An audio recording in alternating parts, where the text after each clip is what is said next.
Om Swastiastu, selamat pagi untuk anak kelas 12. Ini ngancang, no?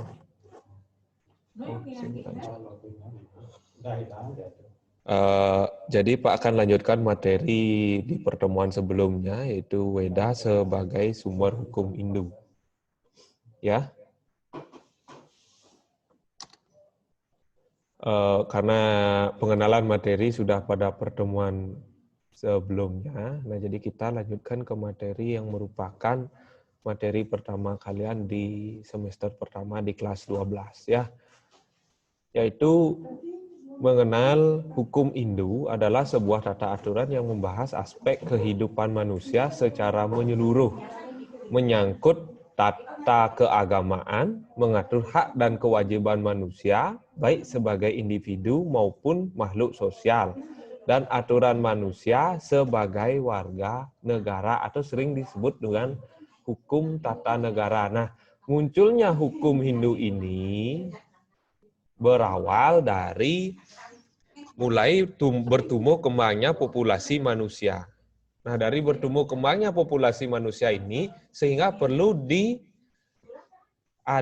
aturan-aturan atau diwujudkan sebuah aturan-aturan untuk mengatur bagaimana tata cara kehidupan manusia secara bersama dan secara individu, yang disebut dengan kehidupan sosial dan kehidupan individu. Karena manusia tidak akan pernah lepas dari yang namanya kehidupan sosial. Di dalam kehidupan sosial, ini perlu ada aturan-aturan yang kita taati. Suatu misalkan kalian sekolah tidak situasi seperti pandemi sekarang. Nah, jadi ada aturan-aturan yang mesti kalian ikuti. Salah satu contoh kecilnya adalah menggunakan seragam, itu misalkan. Nah, dari menggunakan seragam artinya kalian kompak, misalkan hari Senin bagaimana aturannya. Inilah aturan-aturan atau hukum yang harus kalian ikuti yang disebut sebagai hukum makhluk sosial. Karena hukum, berbicara masalah hukum bukan berarti kalian seperti yang pertemuan lalu, hukum bukan berarti kesalahan dan lain sebagainya. Hukum itu lebih dititik beratkan kepada aturan. Ya, aturan-aturan yang mesti kalian ikuti. Aturan individu itu misalkan, berarti kalian memiliki porsi-porsi waktu mengatur kegiatan kalian ini yang baku dan yang kalian lakukan setiap hari. Misalkan kalau normal, misalkan sebelum ke sekolah kalian harus mandi dan lain sebagainya, rapikan tempat tidur. Ini merupakan aturan-aturan individu yang kalian buat sendiri. Tujuannya apa? Agar bagaimana pola kehidupan kalian bisa tertata rapi. Sehingga di dalam menggabungkan antara aturan individu dengan aturan sosial ini sebenarnya adalah satu kesatuan. Tidak bisa lepas dia. Kalau aturan individu kalian tidak berkaitan dengan aturan sosial, maka kehidupan kalian bisa jadi berbeda juga dengan orang lain. Tuh, misalkan aturan individu kalian, saya nak biasa Pak, jam kutus suruh bangun mengkengken, masuk jam itu, kalian jam kutus baru bangun. Nah, ini akan berbenturan dengan aturan sosial. Nah, jadi ini perlu kalian pahami. Munculnya hukum Hindu dimulai dari populasi manusia yang semakin banyak. Sehingga perlulah adanya aturan-aturan. Nah, kehadiran hukum Hindu dimulai dari adanya sebuah perdebatan di antara tokoh agama pada saat itu. Berbagai tulisan yang menyangkut hukum Hindu merupakan perhatian khusus bagi para maharsi terhadap pembinaan umat. Nah, karena terlalu banyak populasi, semakin banyak populasi, semakin banyak manusia, nah sehingga ini perlu sebuah aturan-aturan diberlakukan. Maka dari itu muncullah hukum Hindu dari garis besar yang sudah Pak sampaikan pertemuan lalu, dari ajaran kitab suci Weda. Nah, ini merupakan Maharesi penulis hukum Hindu. Ada Resi Gautama, Baudayana, Sankalikita, Wisnu, Apastamba, Harita, Wikana, Paitinasi, Usanama, dan lain sebagainya. Nah, dari penulis-penulis ini dimasukkan klasifikasi di dalam aliran hukum Hindu. Ada aliran Yajnavalkya, kemudian Mitak Kasara, dan Daya Bhaga. Itu merupakan aliran-aliran hukum Hindu. Nah, itu perkembangan sekilas hukum Hindu yang baru muncul pada atau di India. Nah, kemudian pengaruh hukum Hindu sampai ke Indonesia. Nah, pergerakan agama Hindu atau sejarah evolusi Hindu nanti mungkin Pak akan sampaikan di materi kedua. Nah, tapi ini khusus masalah hukum nampak jelas pada zaman Majapahit, tapi sudah dilakukan penyesuaian reformasi hukum. Artinya begini, hukum yang terdapat di dalam agama Hindu itu tidak kaku, anak-anak. Jadi, kemanapun Hindu itu berkembang, di sana akan ada lagi penyesuaian-penyesuaian sesuai dengan bagaimana pola-pola kehidupan masyarakat di daerah tersebut. Sehingga hukum ini tidak kaku, tidak menyamakan hal yang di India dengan yang di zaman Majapahit. Akan jauh berbeda karena karakter manusianya berbeda, lingkungan geografisnya berbeda, sehingga hukum-hukum yang ada dalam kitab suci Weda ini disesuaikan dengan bagaimana pola-pola kehidupan manusia di daerahnya. Nah, kemudian hukum Hindu ini dikembangkan menjadi sumber ajaran Dharma bagi masyarakat Hindu di masa penyebaran. Nah, ini yang seperti Pak katakan tadi, kalau hukumnya kaku dari awal kemunculannya harus begini sampai kemanapun sama seperti itu, maka akan sulit, akan bertentangan. Ini akan munculkan konflik. Karena sebelum Hindu masuk ke Indonesia, di Indonesia sudah ada peradaban, sudah ada manusia, sudah punya dia hukum secara individu. Sedangkan hukum hukum sosial inilah yang istilahnya memodifikasi antara hukum sosial yang ada di awal kemunculan agama Hindu dengan hukum yang ada pada sosial masyarakat yang sudah berkembang di Indonesia pada saat itu. Nah, aliran yang mempengaruhi hukum Hindu di Indonesia yang paling dominan adalah Mita Kasara dan Daya Bhaga. Tuh.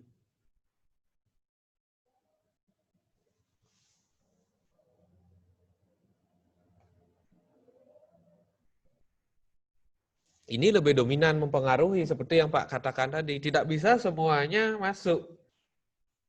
Karena manusia begitu lahir dia sudah memiliki secara individual aturan-aturannya masing-masing.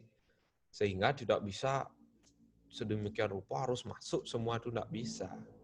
Sama seperti halnya kalian sebagai makhluk individu di rumah masing-masing, mungkin saja tata cara kalian melaksanakan persembahyangan beda-beda dengan teman-teman kalian tuh misalkan itu ya termasuk individu. Mungkin ada yang bisa sembahyang paginya saja, atau siangnya saja, atau mungkin sorenya saja. Tapi kalau secara hukum saklek, itulah kalau bahasa lainnya saklek, straightnya, kalian harus sembahyang 3 kali. Tetapi secara individu kita tidak bisa menjalankan secara sempurna hal tersebut. Sehingga perlu penyesuaian. Yang penting dalam 1 hari kalian dapat melaksanakan persembahyangan. Itu intinya. Tapi penting enggak aturan itu yang strict itu penting. Sehingga kalian bagi engke carane ngatur waktu nah pangmangkin kita mendekatkan diri kepada Tuhan dalam waktu 1 hari itu. Tuh, inilah fleksibelnya ajaran Hindu. Tidak ada, oh harus begini, harus, tidak ada. Keharusan itu tidak ada. Akan banyak penyesuaian-penyesuaian yang diadopsi dari ajaran Weda itu sendiri. Karena mungkin yang sempat Pak ajar di kelas 10 dulu, karena ajaran Weda itu bukan menitik beratkan khusus kepada umat Hindu saja, melainkan kepada siapapun makhluk yang menghuni alam semesta ini. Bukan manusia saja, kemudian bukan hewan saja, bukan tumbuhan saja, melainkan semua makhluk sarwa, prani, hitangkara, semua yang bernapas di dunia ini terdapat di dalam Weda dan diatur pola-pola kehidupannya di dalam Weda. Itulah kenapa Weda merupakan sumber hukum Hindu itu. Ini mereka diatur di sana, diatur bukan oh kamu harus begini, enggak. Di sana tercantum baik itu swadharma atau kewajiban yang harus dilakukan, ada para dharma dan lain sebagainya. Ini mereka sudah dianjurkan atau diajarkan di sana dalam bentuk salinan-salinan.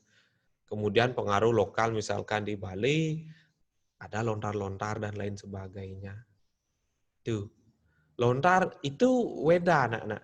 Tapi Weda itu belum tentu lontar. Karena seperti yang Pak katakan tadi, perkembangan agama Hindu masuk ke Nusantara, kemudian masuk ke pelosok-pelosoknya ini dibuatkan suatu aturan-aturan oleh kaum-kaum intelektual pada saat itu sesuai dengan kebutuhan dan keperluan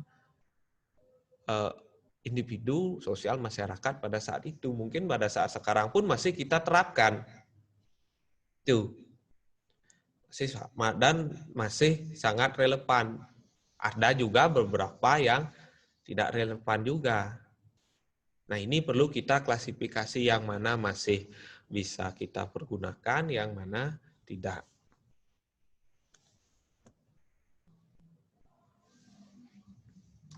Selanjutnya, hukum-hukum tata negara dan tata praja serta hukum pidana yang berlaku adalah sebagian besar merupakan hukum yang bersumber pada ajaran Manawa Dharma Sastra.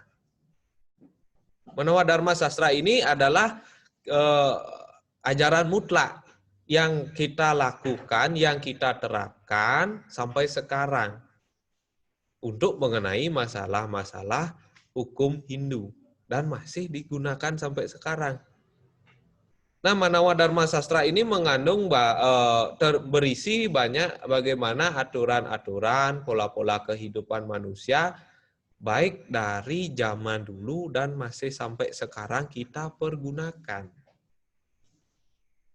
Nah, satu contoh misalkan dalam pelaksanaan pancayatnya, di dalam Manawa Dharma Sastra ada 5 hal yang mesti diperhatikan. Iksa, sakti, desa, kala, dan tatwa. Ini jelas terurai di dalam Manawa Dharma Sastra.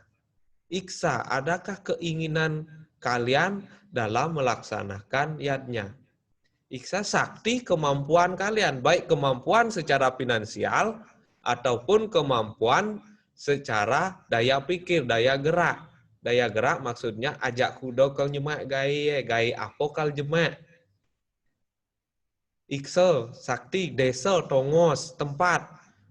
Punya tempat atau situasinya bagaimana, memungkinkan tidak kita melaksanakan pancayatnya tersebut. Semisal sekarang masih di masa pandemi. Walaupun kalian punya berkeinginan melaksanakan pancayatnya, kemampuan kalian ada, tetapi situasi tidak memungkinkan.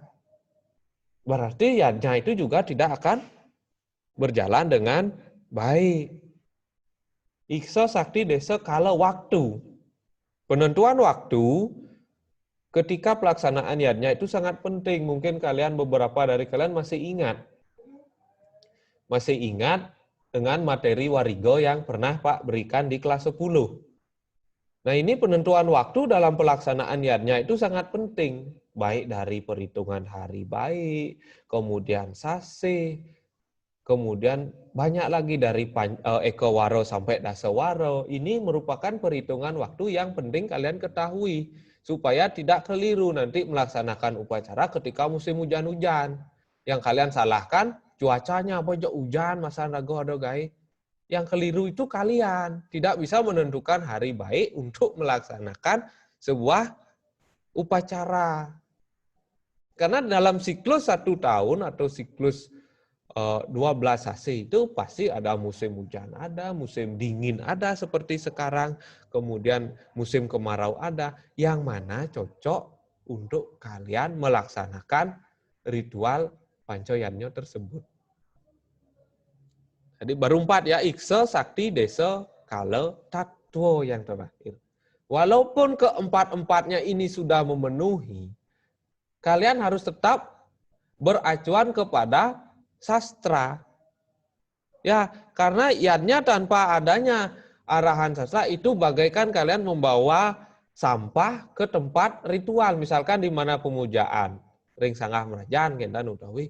Tanpa adanya tuntunan sastra dalam kalian melaksanakan ritual, maka yang kalian bawa itu adalah sampah ke tempat pemujaan atau ritual tersebut. Sehingga tenten ada gain anak. Kendan, jadinya tanpa ada acuan sastra, percuma kalian melaksanakan ritual. Karena di dalam ajaran sastra itu sudah dijelaskan apa yang mestinya kalian lakukan, kemudian persembahan tata caranya seperti apa, sehingga Anda tidak keliru di dalam melaksanakan ritual. Nah, itu bisa kalian lihat kembali di dalam materi Pancoyanyo di kelas 10. Nah, itu penting juga kalian lihat-lihat kembali ya, karena di kelas 12 nanti ujian dan lain sebagainya pasti ada materi-materi dari kelas 10. Nah, itu salah satu hukum yang tertulis di dalam Menawa Dharma Sastra. Menawa Dharma Sastra juga berarti mana, manawa atau manu, yang artinya manusia. Dharma artinya hajaran kebenaran. Sastra ya tulisan kebenaran atau hukum kebenaran untuk dilakukan manusia. Ya, kalian bisa cari di lewat HP kalian Google tentang Menawa Dharma Sastra, itu banyak kelihatan. Kalau tidak, bukunya juga ada, terbitan Paramita Surabaya. Itu bisa kalian baca-baca, oh apa yang harusnya saya lakukan sebagai seorang manusia, kewajiban-kewajiban apa. Tuh, di sana jelas termuat di dalam ajaran Menawa Dharma Sastra. Kalau ingin menjadi manusia seutuhnya, pelajarilah hukum-hukum yang mesti kalian patuhi. Nah, hukum berfungsi sebagai pengendali sosial agar tercapai ketertiban. Ketertiban adalah merupakan syarat pokok dalam masyarakat. Agar ketertiban ini bisa tercapai, maka perlu adanya kepastian hukum di dalam masyarakat. Sehingga mampu menciptakan masyarakat yang tenang, tentram, damai, adil, sejahtera, dan bahagia. Nah, ketika manusia atau orang atau kalian, termasuk juga Bapak, di dalam melaksanakan hukum atau mentaati peraturan, pasti hidup kalian akan tenang. Tidak ada gangguan. Sehingga kalau kita melanggar, berarti akan ada gangguan-gangguan yang akan kalian dapatkan.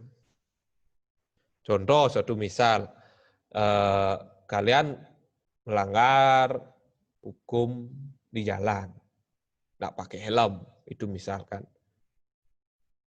Hukumnya kalian kena 2, hukum alam dan juga hukum kenegaraan. Hukum kenegaraan pasti ko yen sampun netan ngangen helm, di pet prade wenten rahasia, anak-anak pasti kena tilang. Itu hukum. Hukum alamnya gimana, Pak? Karena di dalam hukum itu ada hukum manusia yang dibuat, aturan, kemudian ada hukum alam. Hukum alamnya kengkenin ragosing melam. aman terus selamat rago negak motor sing lantas jelek nasi bulung sing melem kepala bocor berarti berakhir sudah kehidupan kalian di dunia ini. Tuh hukumnya. Nah, jadi dengan kalian mentaati aturan hukum tersebut, maka kehidupan akan tenang, tentram, damai, adil, sejahtera, dan bahagia. Sing ada gangguan. Sama juga seperti kalian umpami niki masuk dengan keadaan normal. Nah, ikuti aturan di sekolah. Kemudian apa engken urina, engken aturan di SMK nawartane ikuti pasti aman. Sehingga fokus kalian untuk belajar. Kalau kalian tidak mentaati aturan itu misalkan akan was-was kalian. Di jauh ya kalau cegat jak guru BK. Di jauh ya kalau kau neragoken Pak Yani. Karena kita tidak sesuai dengan aturan yang berlaku. Jadi konsentrasi kalian belajar ini akan terganggu, anak-anak. Sehingga kalian tidak akan fokus. Semestinya kalian datang ke sekolah ini adalah untuk fokus belajar. Karena aturan-aturan seperti itu sebenarnya turunkan ego sektoral kalian, turunkan ego diri dalam diri kalian, ikuti aturan selesai. Dan itu pun berlaku hanya waktunya 5 jam kali 7. Artinya 5 jam di sekolah selama, bukan kali 7, kali 6. 5 jam kali 30. Kali 35 jam kali 6 hari itu maksudnya, maaf ya. 5 jam kali 6 hari. Sehingga setelah itu entah kalian bagaimana dengan kebiasaan kalian di rumah masing-masing secara individu, bisa dilaksanakan kembali, aman. Tidak ada gangguan. Itu. Maka hidup pun menjadi tenang. Kadang-kadang ada orang mengapa sing tenang hidup. Ya, hidup kalian tidak tenang karena pikiran kalian terlalu jauh memikirkan hal-hal yang tidak semestinya kalian pikirkan, melakukan hal-hal yang semestinya kalian tidak lakukan. Jadinya di mana tenang itu? Tenang itu tidak jauh-jauh, anak-anak. Tenang itu kembali kepada diri kalian masing-masing. Apakah kalian mau tenang dalam kehidupan kalian atau bagaimana? Kalau hidup kalian ruwet ya sumbernya dari kalian juga, seperti hal yang Pak katakan tadi. Kucing-kucingan dengan guru BK, kucing-kucingan dengan kesiswaan, otomatis hidup kalian tidak tenang. Kalau ingin tenang, ikuti aturan, selesai. Aman kan? Jangan terlalu pikir ribut-ribut pas siang masuk, kok pang ini, Pak ngenah pang ini, buat apa? Makanya dalam hukum Hindu itu tidak dijelaskan kewajiban manusia, kewajiban-kewajiban yang mesti dilakukan manusia. Ketika kalian di sekolah menjadi manusia apa kalian? Oh, saya menjadi manusia yang swadharma saya sebagai seorang siswa. Kemudian kewajiban rago dari murid. Itu lakukan, amin. Kan? Demikian, kalau kita melakukan kewajiban-kewajiban di luar kewajiban sebagai siswa ketika berada di sekolah, maka Pak yakin kalian tidak akan bisa konsentrasi, tidak akan bisa fokus di dalam menerima sebuah pembelajaran.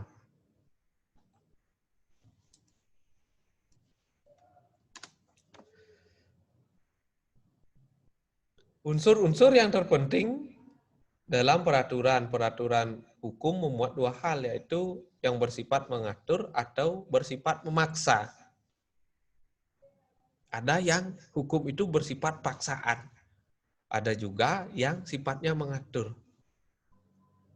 Kalau yang sifatnya memaksa, ini biasanya lebih kepada hukum tata negara. Ada paksaan sedikit.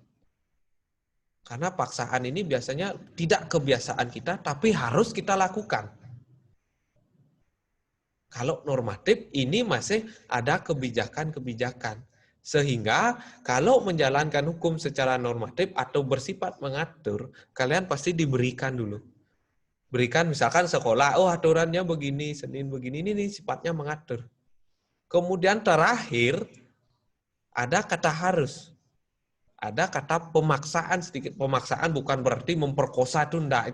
Itu memaksa dalam tanda kutip negatif. Kalau memaksa dalam tanda hukum ini sifatnya untuk kebaikan. Agar sifat-sifat manusia atau perilaku manusia itu sendiri tidak brutal, anak-anak, tidak seenak perutnya. Kalau dibiarkan demikian, apa jadinya? Hancur dunia ini, anak-anak. Salah satu contoh misalkan sekarang ada masih tetap di suasana corona, suasana COVID ya kalian. Kalau kalian tidak bisa mengatur diri kalian, kalian akan dipaksa. Dipaksa dalam artian bagaimana? Harus pakai ini, harus pakai ini. Tujuannya sebenarnya untuk siapa? Untuk diri kita. Pribadi kalian masing-masing sehingga kalian akan menjadi aman. Sampai jam kudong ya Pak Lurah? Pun nih. Nah, jadi itu sedikit materi tentang masalah hukum agama Hindu. Mungkin tidak bisa melakukan tanya jawab dulu. Mungkin pertemuan berikutnya kita adakan sesi tanya jawab karena waktu juga mengingat waktu yang sedikit dan juga materi yang harus kalian pelajari juga lumayan banyak ya. Jadi Pak harapkan sekali seperti yang itu, tolong ingat kewajiban kalian sebagai seorang siswa. Ya, di masa pandemi ini apa yang mestinya kalian lakukan. Walaupun materi yang dapat diberikan di sekolah itu sedikit, tolong gali materi di rumah sebanyak-banyak. Tujuannya apa? Nah, Bapak sing penting anak-anak. Kalian lebih berpenting dengan keilmuan. Sehingga ilmu yang kalian dapatkan ini bukan untuk istilahnya hanya sekedar kalian pintar dapat nilai yang besar, bukan. Tetapi pada dasarnya ilmu yang kalian dapat ini untuk dipahami dan bisa dilaksanakan dengan baik. Ya, sekian dulu dari Bapak, akan dilanjutkan dengan materi selanjutnya. Sampai ketemu pada pertemuan berikutnya. Akhir kata Pak, aturkan para Santi. Om Santi, Santi, Santi Om.